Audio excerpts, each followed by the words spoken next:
आंखों पर यकीन नहीं होता। कभी कभी दिल को ये समझाना पड़ता है कि ये जो हम देख रहे हैं ऐसा वास्तव में कुछ नहीं होता। लेकिन जब वो चीज़ फील होने लग जाए, और वो भी भूत प्रेत आत्माओं से रिलेटेड, और आपके आसपास मदद के लिए कोई दूर दूर तक इंसान नहीं, कैसा लगेगा? घनघोर अंधेरा, बाहर मौसम खराब, आपकी मदद के लिए आप सोचते हैं किसी को फ़ोन करके बुला लेंगे, ऐसे में नेटवर्क भी नहीं आ रहे। करें क्या आप? नमस्कार, हर हर महादेव, जय भोलेनाथ। आप सभी का स्वागत। ये है चाचा के फैक्ट्स। मैं नितिन हूँ, कहानियाँ सुनाता हूँ। आज कहानी मैं संजय की सुनाने वाला हूँ। गुवाहाटी से हैं लेकिन रहने वाले दिल्ली के थे। इनके साथ जो समस्या हुई उसके बाद से इनका भूत प्रेत आत्माओं पर भरोसा हो गया। ये कभी न मानते थे न जानते थे, बस किस्से कहानियाँ पिक्चरों में इनके बारे में सुना था। असलियत में ऐसे होते हैं, एक्सपीरियंस हम खुद करेंगे, पता नहीं था। अभी फिलहाल चैनल का इंट्रो, उसके बाद आकर कहानी सुनाता हूँ। कहीं मत जाना, पूरी कहानी सुनना। हर हर महादेव।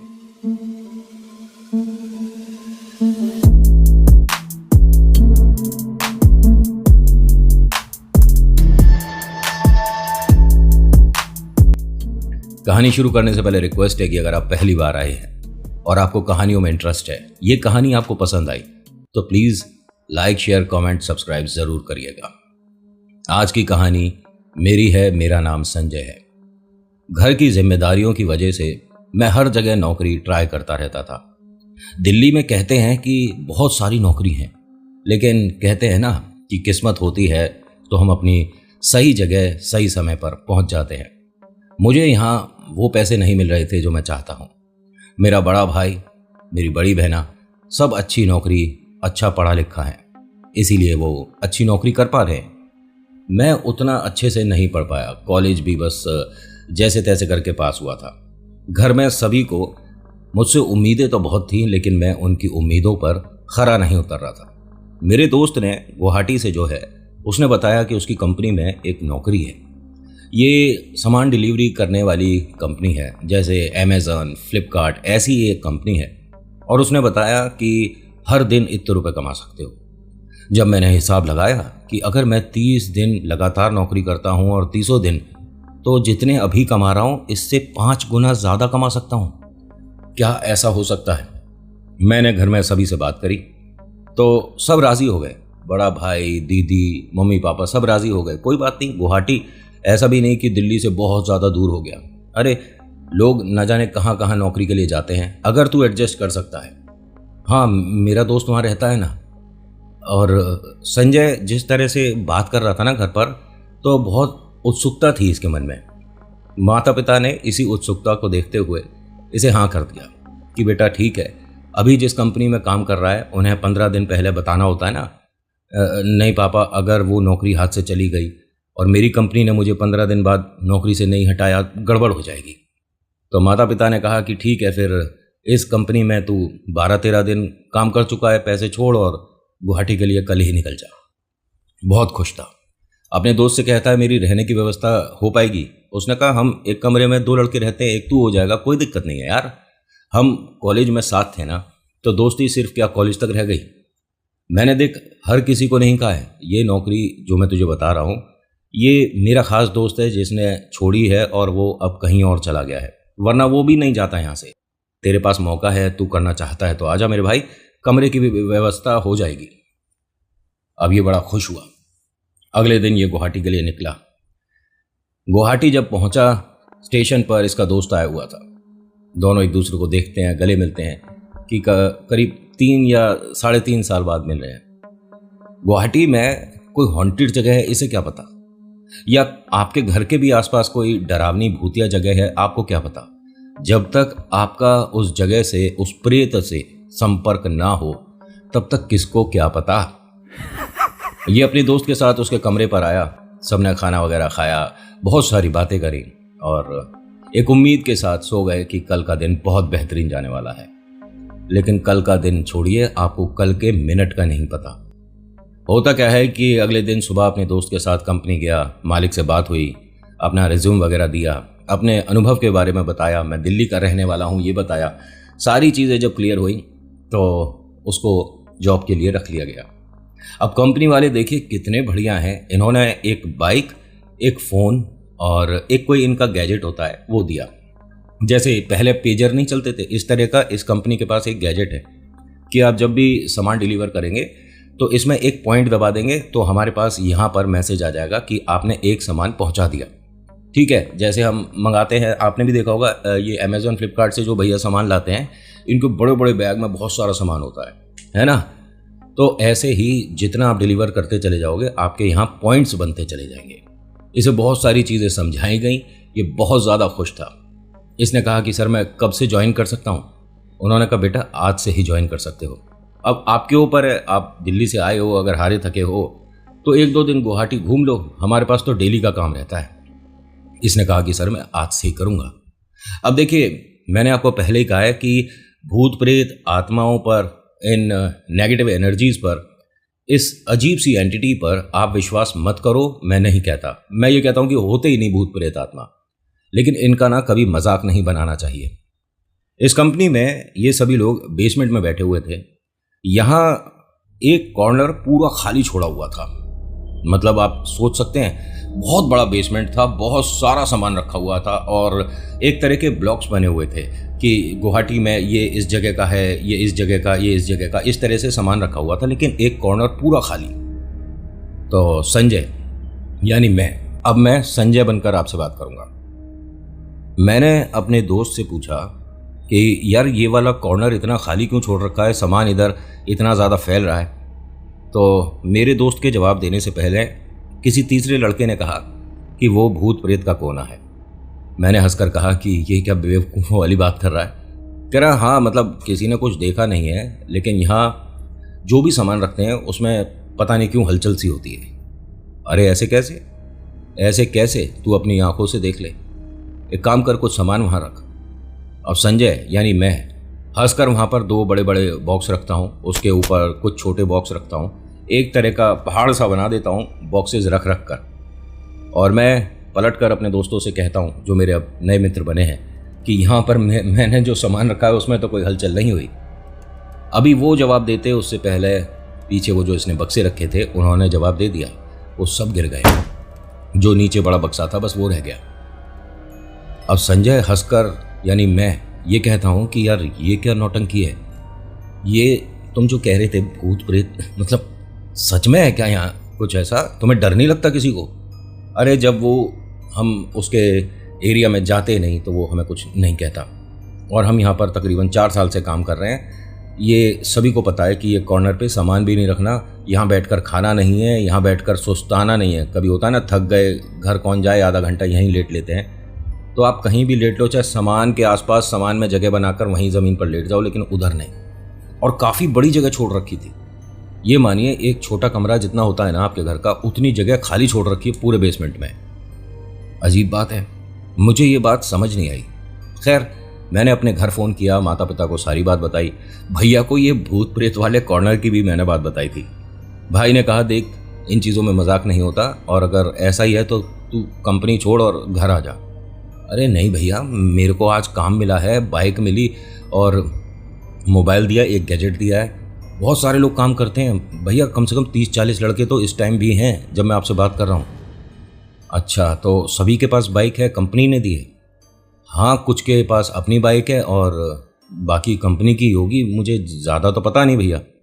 चल कोई बात नहीं संजय, तू अपना ध्यान रखियो। ठीक है भैया, लेकिन ये बात सुनकर आपको कैसा लगा?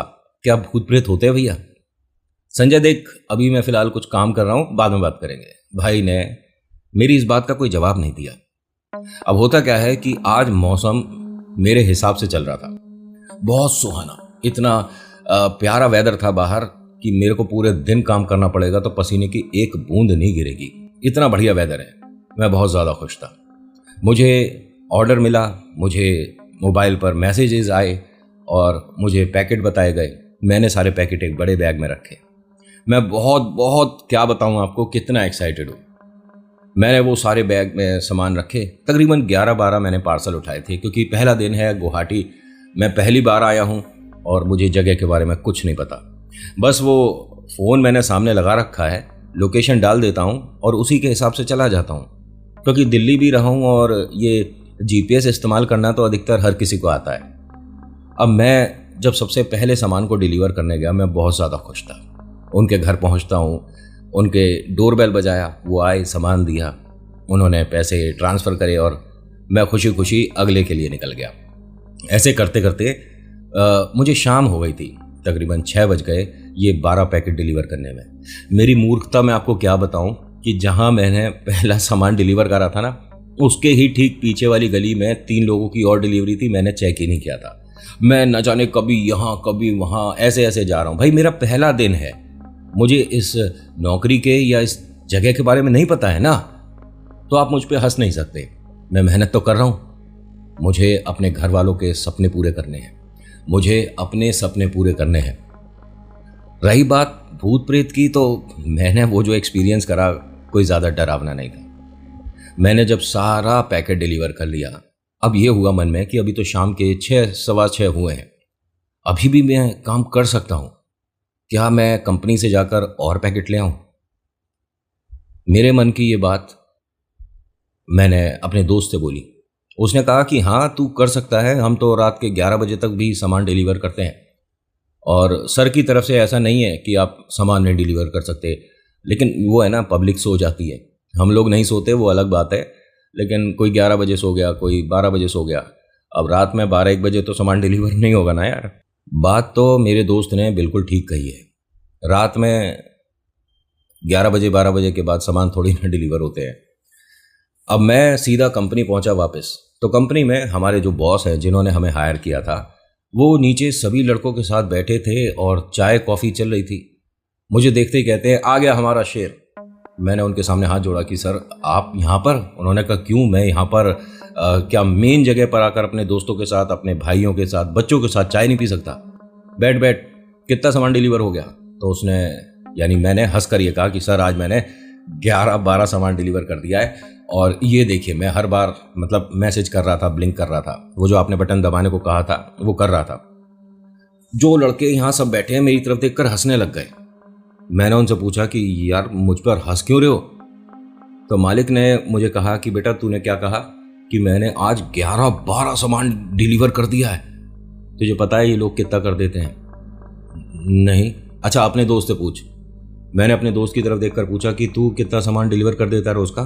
तो उसने कहा 70-80, कभी कभी 100-125। अब मेरे को बड़ी हंसी आई कि मैं तो 11-12 सामान को डिलीवर करने में बहुत खुश हो रहा था। कह रहे देख तेरी गलती है कुछ। मैंने अपने जो मालिक हैं उन्हें अपना वो जो मुझे गैजेट दे रखा था वो दिखाया, उन्होंने कंप्यूटर पे चेक करा, तब मुझे ये चीज़ पता पड़ी कि जो मैंने पहले सामान डिलीवर करा था और जो मैंने लास्ट में डिलीवर करा है वो एक ही जगह के आगे मतलब आसपास था, नेबर्स थे। लेकिन मेरे से गलती हुई, समय ख़राब हुआ बीच का बहुत सारा। हाँ सर ये बात तो है। तो बेटा जब निकलो ना सामान देने के लिए, तो एक लिस्ट अपने पास कागज़ की बना ले कि ये एरिया के इतने सामान हैं, ये एरिया के इतने सामान हैं। अब तू पहले सामान पर गया, फिर उसके बाद दूसरा एड्रेस देख रहा है, दूसरा वहाँ का है और तीसरा फिर उसी के पास का है, तो समझ रहा है? हाँ सर ये आइडिया ठीक है, तो कल से अब ये काम कर लियो। कल से नहीं सर, मुझे आप अभी 20 पैकेट और दो। अरे बेटा 7 बज रहे हैं, अब क्या करेगा? कुछ देर में फिर रात हो जाएगी, एक तो तू नया है, गुवाहाटी का है नहीं, रास्ते कैसे ढूंढेगा? मोबाइल पे आता है ना वो एप्लीकेशन से मैं देख लूँगा। अरे ठीक है, अच्छा तेरे को करना है तो इतने सारे नहीं, 5 पैकेट ले जा। नहीं सर मुझे भी इन सब के बराबर करना है। अरे तो ये सब लोगों ने कहा भाई, मतलब एक दिन में कर लिया था, किसी को 1 साल, किसी को 2 साल, वो 6 महीने हो गया, तू बेटा आज आया है। नहीं नहीं सर मेरी ज़िद है, मुझे भी आप ज़्यादा सामान दो। सर ने कहा एक काम करेंगे, मैं तुझे कल 50 सामान दिलवाऊंगा, ठीक है, लेकिन आज 5 कर ले बस। मैंने अपने दोस्त की तरफ देखा, उसने इशारा कर दिया कि जो सर कह रहे हैं मान ले, क्योंकि रात हो जाएगी और गुवाहाटी दिल्ली जैसा नहीं है। एक एरिया ऐसा भी है यहाँ का जहाँ मैं आपको क्या बताऊँ, मकान नंबर 113, मकान नंबर 120, बीच के मकान कहाँ चले गए? ये क्या बात हुई? फिर मैंने लोगों से जब कंफर्म किया तो पता चला वो तो पहाड़ी के पास है, काफ़ी ऊंचाई पर जाकर वो 6-7 मकान, 5 मकान है। ये क्या कैसा एड्रेस है? ऐसे तो मैं कंफ्यूज हो जाऊँगा। ये मानिए कि मैं यहाँ जब सामान डिलीवर कर रहा था ना, मेरा मोबाइल भी मुझे गलत लोकेशन बता रहा था। अब वो समय है जिस वक्त मुझे डर के बारे में पता चला कि हाँ मैं अंधेरे से डरता हूँ, मैं अंधेरे में सुनसान सी बिल्डिंग में होती आवाज़ से डरता हूँ। मेरे साथ साथ कोई चल रहा है और मुझे कोई नहीं दिख रहा है। मैं उस आवाज़ से डरता हूँ। मैं कभी भी ये नहीं कहता था कि भूत प्रेत होते हैं या नहीं होते, लेकिन आपको सच बताऊं, मैं संजय हूं और अब मैं प्रेत के नाम से भी डरता हूं। मुझे सामान डिलीवर करने के लिए सभी कुछ दे दिया गया। सर के साथ मैंने चाय पी और अपने दोस्त से बस बाय करके ये बोलकर चल दिया कि सामान सब डिलीवर करके बाइक यहाँ पर छोड़कर मैं कमरे पर आऊँगा। तो उसने कहा ठीक है। और यहाँ ना, जहाँ हमारी कंपनी है, यहाँ से आप मेरे कमरे की अगर दूरी बताएं, आधे घंटे में पहुँच सकता हूँ पैदल पैदल। तो मुझे ऐसा भी नहीं था कि बस चाहिए, ऑटो चाहिए, कुछ नहीं। मेरे दोस्त ने कहा कि हम खाना वगैरह बनाकर रखेंगे और जब तू आएगा साथ ही खाएंगे। बहुत अच्छा दोस्त है मेरा। अच्छा कितना भी हो, प्रेत की बात पर यकीन वो ही करेगा जिसने कभी कुछ अनुभव किया हो। इसीलिए शायद मेरे दोस्त ने मेरी बात मानी नहीं। मेरे जो मालिक हैं, जो मुझसे अभी हंसकर इतनी सारी अच्छी अच्छी बातें कर रहे हैं, इन्होंने भी मुझे ये बोल दिया था कि बेटा अपने वहम पर काबू रखो। मैं आपको सच बताऊं, वो वहम नहीं था। मेरे साथ जो हो रहा था इतना डरावना भयानक पूरी जिंदगी में कभी नहीं हुआ था। मैं आपको अब लेकर चलता हूं अपनी बाइक पर उस घर जहां ये सब कुछ हुआ है। अभी तक आपको कहानी कैसी लग रही है बताना जरूर। मुझे सामान जब दे दिया गया और फिर उसके बाद मैंने लिस्ट बनाई, तो उसमें 4 मतलब कमाल की जगह है कि 4 सामान एक ही जगह के आसपास का था। बस एक सामान थोड़ा सा दूर का था। 115 नंबर ब्लॉक ए, ब्लॉक कुछ और भी था, मतलब जो आगे उनका पता था। मैंने 4 सामान डिलीवर कर दिया और इसमें मुझे देर रात हो गई। मतलब मैं तो सोच रहा था कि 9 बजे तक सारा सामान डिलीवर करके घर चला जाऊंगा। मुझे 10:30 बज गए। मैंने अपने दोस्त को फ़ोन करा कि क्या मैं ये पैकेट कंपनी में ही छोड़ दूं। तो मेरे दोस्त ने पूछा मुझसे कि संजय कितने पैकेट बचे हैं। मैंने बताया कि 5 पैकेट दिए थे, 4 डिलीवर कर दिए, 1 रह गया है। और 10:30 बज गए मेरे भाई। तो क्या हो गया, तू एक काम कर, ये वाला सामान भी डिलीवर कर दे, और जैसे ही तू वो करेगा ना, बटन दबाएगा, पंच करेगा, सर के पास भी मैसेज जाएगा और वो बहुत खुश होंगे कि 5 के 5 तूने आज रात में भी डिलीवर कर दिए। हाँ, लेकिन टाइम ज़्यादा नहीं हो गया? अब देख ले, तेरी मर्जी है। वैसे तो मैं कहता हूँ कि लास्ट सामान भी डिलीवर करके आ जा। ठीक है, मैं आखिरी सामान भी डिलीवर करता हूँ। अच्छा, एड्रेस कहाँ का है बताएगा? अब जब तक मैं उसे कुछ बताता, मेरा फ़ोन टू टू करके बंद हो गया। थोड़ी बहुत जो बैटरी बची है आखिरी कॉल के लिए इस्तेमाल कर पाऊंगा। अब मैंने वो पता देखा जो मुझे फ़ोन दिशा दिखाता कि आपको कहाँ जाना है, वो बंद हो गया। चार्जिंग की सुविधा थी इसमें, लेकिन मेरी बाइक में जो मैंने पॉइंट से इसे चार्ज करने को लगाया था, शायद वही ख़राब था, या ये कह सकता हूँ कि मेरी किस्मत ख़राब थी। मैं उस पते पर जा रहा था। लोगों से भी पूछा मैंने, कई लोगों ने बताया कि आप ऐसे जाइए, वैसे जाइए। तो अब सबसे आसान तरीका यही है, जीपीएस अगर काम ना करे तो आप जैसे पुराने समय से चलता आ रहा है, लोगों से दिशा रास्ता पूछ सकते हो ना। वही मैं काम कर रहा था। मुझे धीरे धीरे ऐसा लगता था कि सभी लोगों ने गुवाहाटी के बाहर कर दिया। मुझे नहीं पता था कि गुवाहाटी में इतना घना कोई अजीब वीरान सुनसान भी एरिया होगा। अच्छा, सुनसान एरिया है तो है, लेकिन इसमें कोई रहता भी होगा ऐसा मुझे नहीं पता था। आप यकीन मानोगे, मुझे डर लग रहा था। मैंने अपनी घड़ी में समय देखा, 12:10 हो रहे हैं और मैं इतनी देर से बाइक चला रहा हूं। मैंने ये क्या कर दिया? अब इतने बजे किसी को सामान थोड़ी ना डिलीवर किया जाएगा। मुझे घर चले जाना चाहिए, लेकिन अब आ गया हूं, घर के पास ही हूं, तो शायद मेरे को सामान छोड़ देना चाहिए। वैसे गलत टाइम है, लेकिन फिर भी अब जब यहाँ तक आया हूँ, क्या पता जिनके घर सामान दूँ उनको इसकी ज़रूरत ज़्यादा हो, देखते ही सामान खुश हो जाएं। यहाँ एक सामने से बुजुर्ग आदमी आ रहा है। उसकी रफ्तार बहुत तेज़ थी। ये ढलान है, मतलब सड़क वहाँ से निचाई की तरफ आ रही है। मैं वहीं पर मोटरसाइकिल रोके खड़ा था। वो आदमी काफ़ी तेज़ी से उतर रहा था। मैंने उसे रोका। मैंने, बाबा ये मकान कहाँ पड़ेगा? उन्होंने बताया कि सामने वाली हवेली है।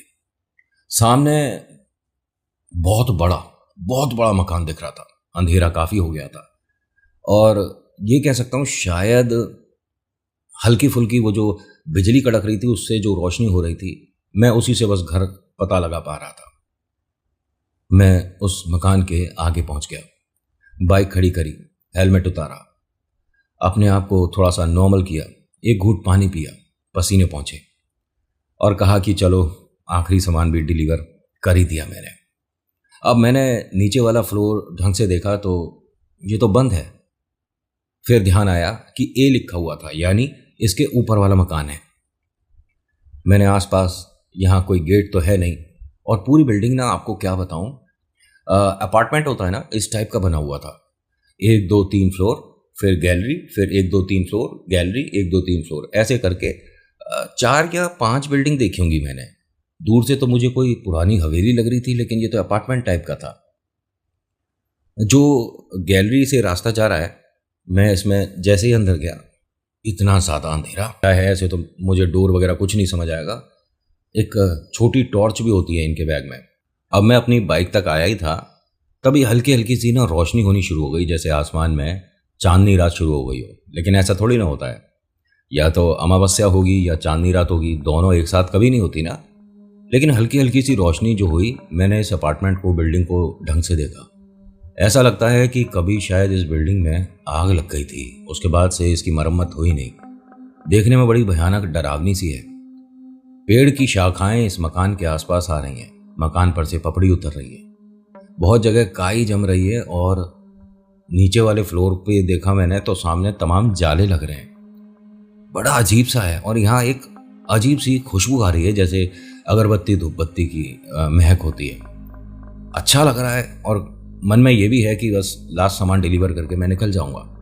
मैंने अपने बैग से टॉर्च निकाली, फिर ध्यान आया कि एक बार अपने दोस्त को फ़ोन करके बोल देता हूँ। फ़ोन जैसे ही मैंने निकाला तो उसमें अभी नेटवर्क नहीं आ रहा है। कोई बात नहीं, होता है, मैं थोड़ा सा दूर आ गया हूँ। ऐसा लगता है कि गुवाहाटी में नहीं, कहीं और ही आ गया हूँ मैं। जंगल सा दिखता है सामने, तो इतने घने पेड़, इतना ज़्यादा अंधेरा है। मैं अब अपने फ़ोन को जेब में रखा, हाथ में टॉर्च, उनका पैकेट, छोटा सा पैकेट है, मानो किसी ने शायद फ़ोन ऑर्डर किया होगा। मतलब पैकेट से तो मुझे यही लग रहा था। मैं रास्ते में जब इस बिल्डिंग में अंदर जा रहा हूँ तो बड़ी अजीब अजीब सी गंदगी पड़ी है यहाँ, पता नहीं कभी सफाई होती हुई है कि नहीं। ये गैलरी में अजीब सी बदबू आनी शुरू हो गई।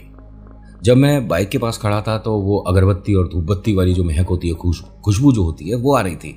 गैलरी में आते ही मुंह पर मैंने हाथ रखा और इस फ्लोर में ऊपर चढ़ गया। यही वाला एड्रेस है जहां मुझे सामान डिलीवर करना है।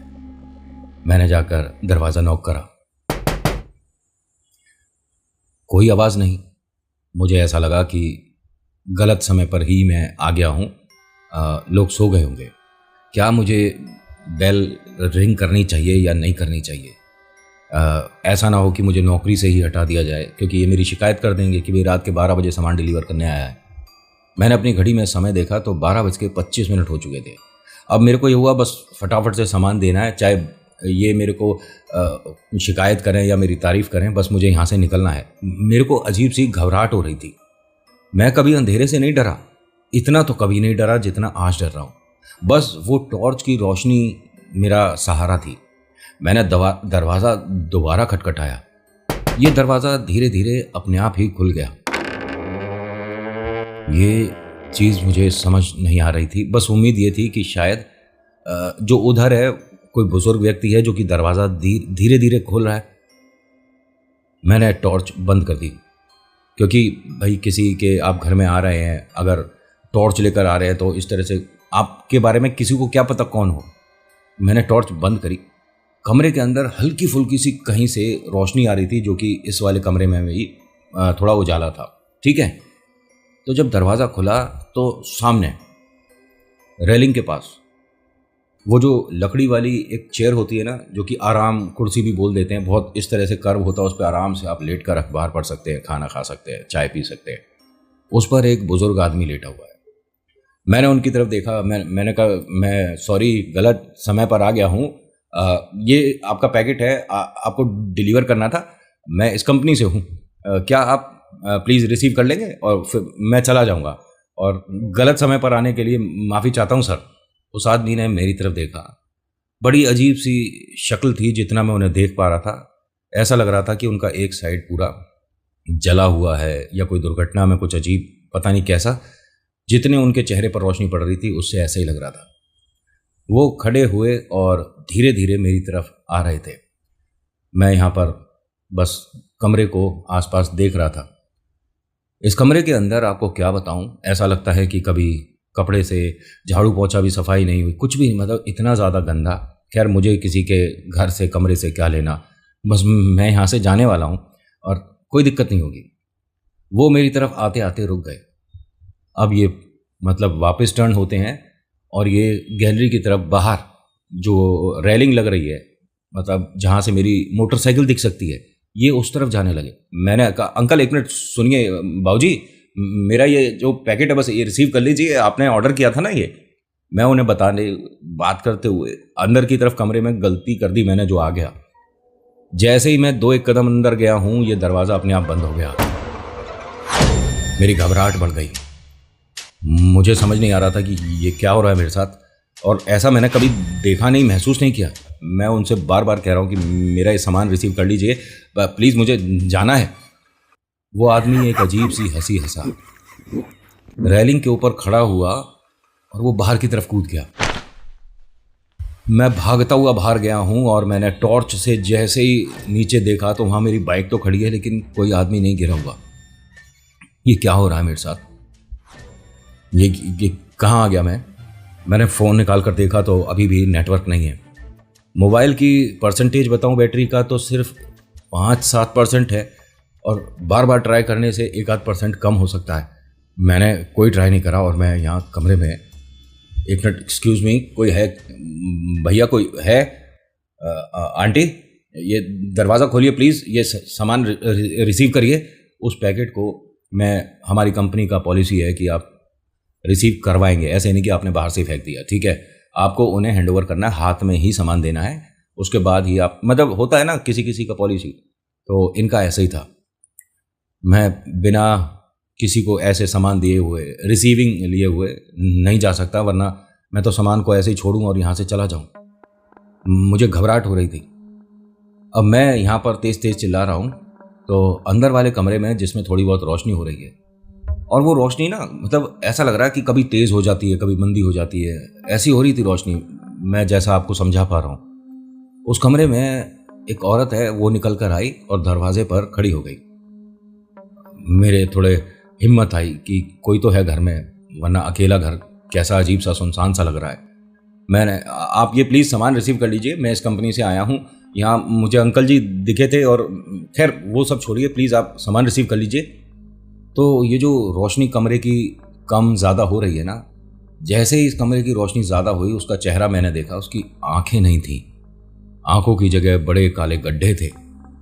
उसके माथे पे तमाम ऐसे लकीरें थी और उन लकीरों में से कुछ ऐसे अजीब सा बह रहा था। मेरे हाथ से बॉक्स और टॉर्च दोनों छूट गया। अब मेरे डर पर कोई मेरा काबू नहीं था। मैं घबरा रहा था, मैं बहुत परेशान था। मुझे समझ नहीं आ रहा था कि ये मेरे साथ हो क्या रहा है। वो आदमी कूदा था और मैंने उसे देखा, वो नीचे नहीं गिरा। ये औरत है, इसकी आंखें नहीं है, पुतलियाँ नहीं है, माथा फटा हुआ है उसमें से। मुझे इस कमरे से बाहर निकलना है। मैं फटाफट से अंदाज़ा लगाते हुए दरवाजे तक पहुंचा। दरवाजे में हैंडल था, उसे मैं बार बार खोलने की कोशिश कर रहा हूँ, बार बार खोलने की कोशिश कर रहा हूँ। मेरे ज़्यादा जोर देने की वजह से वो हैंडल मेरे हाथ में आ गया। मैं दरवाजे को तेज़ तेज़ खटका रहा था। मेरी मदद करिए, मेरी मदद करिए, कोई है, मेरी मदद करिए। तभी एक आवाज़ आती है, कौन है अंदर? अंदर कौन है? मैं एकदम चुप हुआ। फिर मैंने दरवाजे की तरफ देखा तो वहाँ वो औरत नहीं खड़ी है, लेकिन वो जो कुर्सी है ना, उस पर वही आदमी दोबारा बैठा हुआ दिख रहा है। मैंने अपने डर पर थोड़ा काबू करा। मैंने कहा कि सर प्लीज़ बाहर से दरवाज़ा खोल दीजिए, ये अंदर से हैंडल टूट गया है, आप मेरी बात सुन पा रहे हैं? उन्होंने कहा ये बाहर से नहीं खुलता है, अंदर चाबी होगी, चाबी से खोल लो। अच्छा चाबी, ठीक है सर, मैं देखता हूँ। अब चाबी ऐसे किसी अनजान के घर में कहाँ है, क्या पता। लेकिन अगर आपको कोई बताए कि चाबी वहाँ रखी है तो आसानी हो जाएगी ना। लेकिन इसमें कौन बताएगा? मैं डर रहा था। लेकिन उस आदमी की बात और उस आदमी की आवाज़ ने मुझे थोड़ा सुकून भी दिया था कि कोई है, कोई यहाँ पर मेरी मदद के लिए भी है, दरवाजे के बाहर है। कौन है, उसने क्यों बोला मुझे नहीं पता, हो सकता है इसी घर का कोई हो, और वो भी अब इंतजार कर रहा है कि आप दरवाज़ा अंदर से खोलेंगे तो खुलेगा। इसीलिए मैंने दोबारा उनसे कहा कि सर आप बाहर खड़े हो ना? उन्होंने कहा हाँ मैं बाहर हूँ, और तुम कौन हो? मैं इस कंपनी से आया था, सामान डिलीवर करने आया था, और यहाँ मैं गलती से सर कोई अंदर रिसीव नहीं कर रहा है सामान, मुझे बाहर आना है। उन्होंने कहा मैंने बताया ना, चाबी देखो, चाबी रखी होगी कहीं, दरवाज़ा खोलो और बाहर आ जाओ। सिंपल सी बात थी। अब मैं चाबी कहाँ ढूंढूं? मैंने टॉर्च पूरे कमरे में घुमानी शुरू करी, कहीं मुझे चाबी नहीं दिख रही थी। कमरे की हालत बहुत ख़राब है, गद्दा वगैरह सब फटा हुआ है, सोफे वगैरह सब खराब हुए पड़े हैं, तस्वीरें टूटी पड़ी हैं, तमाम मकान में अंदर जाले लग रहे हैं। ये पता नहीं कैसे रहते होंगे लोग। तभी चाबियों के खनकने की सी आवाज़ आई। मुझे समझ नहीं आ रहा था कि अभी मैंने सोचा ही था कि मैं चाबी को कहाँ ढूंढूं, और एक तरह से मुझे इस कमरे से आवाज़ आ रही है। मैं उस कमरे के अंदर गया। चाबी की आवाज़ तो अभी भी आ रही थी। मैंने पूरे कमरे में टॉर्च घुमानी शुरू करी तो बेड के पास जो टेबल लैंप था ना, उसके पास में ही चाबी रखी थी। मैं समझ गया कि बस अब यहाँ से निकलने का वक्त हो गया है, जल्दी से इसमें भूत बंगले से बाहर निकल जाऊंगा। मैंने कदम बढ़ाया था, तभी मेरा पैर किसी चीज़ से टकराया। नीचे देखा तो कुछ भी नहीं है। अब मैंने टॉर्च दोबारा से उस तरफ करी है तो चाबी मेरे सामने ही मेज से सरकती हुई नीचे गिर गई। अब मैं टॉर्च से उसको देख रहा हूं। बेड को पार करके मैं बस उस चाबी तक पहुंच रहा था। टॉर्च की जो पूरी रोशनी है वो मैंने भरपूर चाबी की तरफ ही कर रखी थी। इसीलिए ये कोई मेरा भ्रम नहीं है, ये मेरी कोई कल्पना नहीं है, मेरा कोई मानसिक संतुलन खराब नहीं है। जो मैं कह रहा हूं ये सच है। मैं चाबी को देख रहा था, टॉर्च की रोशनी पूरी चाबी पर। तभी एक बेड के नीचे से हाथ आया और उसने चाबी अपनी तरफ खींच ली। मैं देखकर घबरा गया, ये क्या है, कौन है? और मैं हाथ से समझ नहीं पाया कि कोई बड़ा है, बुजुर्ग है, बच्चा है, कौन है। हो सकता है कि कोई बालक खेल रहा है और मेरे को ये सब लोग मिलकर डरा रहे हैं। मैंने धीरे धीरे बेड के नीचे टॉर्च से देखने की कोशिश करी। यहाँ कोई भी नहीं है। बेड के नीचे तमाम गंदगी, टूटी हुई कुछ चप्पलें, अजीब सा सब बहुत बुरा सा हो रहा है। न जाने कितने सालों से इन्होंने झाड़ू सफाई नहीं करी है। मैं अब डर रहा था। मुझे समझ नहीं आ रहा था कि मैं यहाँ बाहर कैसे निकलूंगा। तभी चाबी की आवाज़ दोबारा आती है। ये आवाज़ अब दूसरे कमरे से आ रही थी, जिस कमरे में रोशनी तेज हो रही है, कम हो रही है। मैं अब दबे कदम धीरे धीरे उस कमरे की तरफ बढ़ रहा था। चाबी बार बार ऐसा लगता है जैसे कि कोई मुझे सता रहा है। कभी चाबी की आवाज़ इधर, कभी चाबी की आवाज़ उधर, लेकिन उस कमरे में आकर चाबी की आवाज़ रुक गई। मुझे बस इस घर से बाहर निकलना है। मैं यहाँ से मैं कूद नहीं सकता, क्योंकि ना जाने ऐसा क्या है कि अगर ऊपर से कूदते हैं तो फिर नीचे वो आदमी मुझे दिखा क्यों नहीं था। जिस कमरे में रोशनी कम ज़्यादा हो रही थी ना, मैं इस कमरे पे आकर दरवाजे पर खड़ा ही हुआ था। तभी मुझे ऐसा लगा शायद मेरे अलावा इस कमरे में और भी कोई है, क्योंकि मुझे सामान के भी थोड़े बहुत हिलने की सी आवाज़ आई थी। यहाँ कुछ लोग आपस में शायद बात कर रहे थे। मैं दरवाजे पर आकर खड़ा हुआ और वो चुप हो गए। यहाँ कोई है क्या? मेरे को ये पार्सल डिलीवर करना था, सामान है मेरे पास आपका, कोई है क्या? जी मैं संजय हूँ और मैं कंपनी से आया हूँ, प्लीज़ कोई है क्या? तो कुछ ऐसी आवाज़ आई। तो मैं टॉर्च से ऐसे बस देख ही रहा, तभी ये टॉर्च की रोशनी एक महिला पर आकर रुकी। महिला के बहुत लंबे बाल थे, और ये वही महिला है जो मुझे अभी कुछ देर पहले दिखी थी, जिसकी आंखें नहीं थी, एक तरफ से चेहरा खराब था, जला हुआ था, और माथा कटा हुआ था, उसमें से कुछ बह रहा था, पता नहीं क्या था वो। मैं घबरा गया उसे देखकर, क्योंकि चेहरा देखा था जब मैंने, मेरी हालत खराब हो गई थी। तो मैंने वो टॉर्च उनके पैरों की तरफ करी तो मेरे हाथ से टॉर्च छूट गई, गिर गई। इसके पैर नहीं हैं। गिरते ही टॉर्च बंद और उसके बाद इस कमरे में और पूरे घर में घनघोर अंधेरा। तभी जमीन पर गिरे हुए मेरे ठीक सामने आकर ऐसा लगा जैसे चाबी गिरी। मैंने अपने हाथ से जमीन पर अंधेरे में चाबी ढूंढने की कोशिश करी कि गिरी तो चाबी यहीं पर है आसपास। तभी मेरा हाथ किसी के पैर पर लगा। आगे की कहानी नेक्स्ट पार्ट में। So thank you so much for watching. मेरा नाम नितिन है। मुलाकात करूंगा एक अगली वीडियो में। हर हर महादेव, जय भोलेनाथ। धन्यवाद।